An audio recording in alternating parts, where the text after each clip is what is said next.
Alors, vidéo Jupyter Notebook pour voir comment on peut installer. Alors, j'ai mis trois mots. Module, librairie, bibliothèque, ça veut dire la même chose. Il y a des gens qui vont vous parler de module Pandas, de librairie Pandas, de bibliothèque Pandas. C'est toujours la même chose. Alors, des fois, c'est pas fort. Les termes sont forcément pas bien utilisés, mais on s'en fiche, hein. Voilà, c'est en gros les trois termes que vous allez retrouver pour dire la même chose. En gros, voilà, vous avez besoin de quelque chose de supplémentaire que vous allez venir greffer à Python. Alors, il y a des modules qui sont natifs sous Python et donc vous avez juste à les importer. Je prends l'exemple avec Random.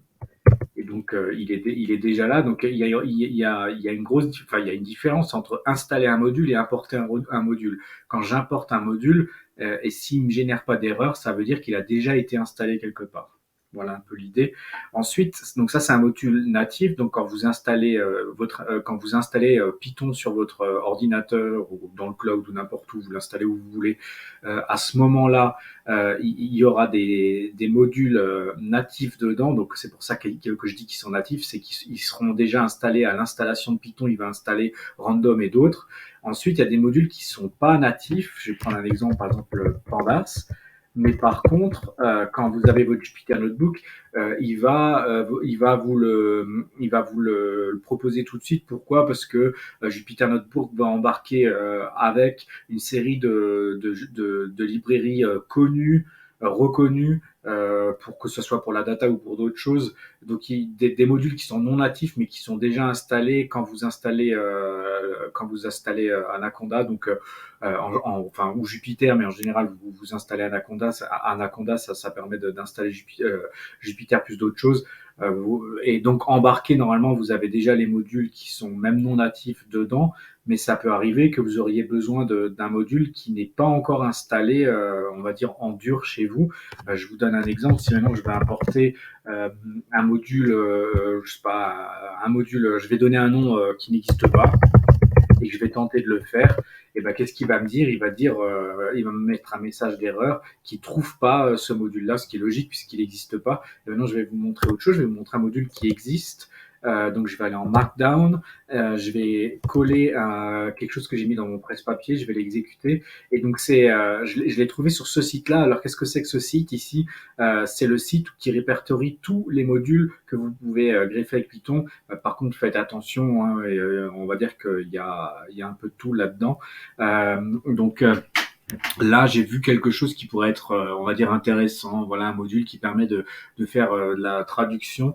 Donc, qui me dit que et là, il donne un exemple de comment ça marche, qu'il faut d'abord faire ça. Donc, c'est une autre manière d'importer un module, hein, mais voilà, ça fonctionne de la même manière. Donc, je vais le faire.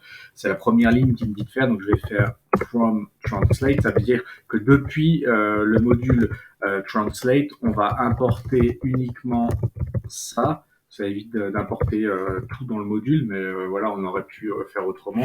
Je vais exécuter cette ligne et il me remet là, le même message d'erreur. Qu'est-ce qu'il me dit? Il me dit le module n'est pas trouvé. Pourquoi? Parce qu'en fait, le module n'est pas installé chez moi.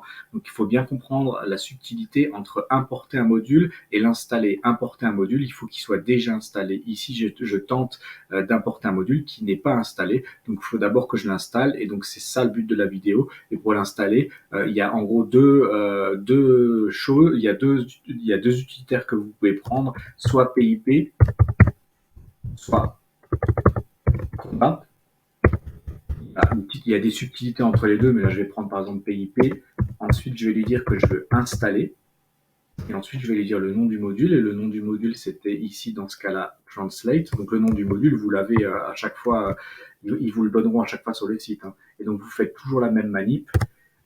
Vous faites PIP, install, et après, vous mettez ici le nom du module. Donc là, je vais exécuter un petit astérix pour dire qu'il est en train de travailler.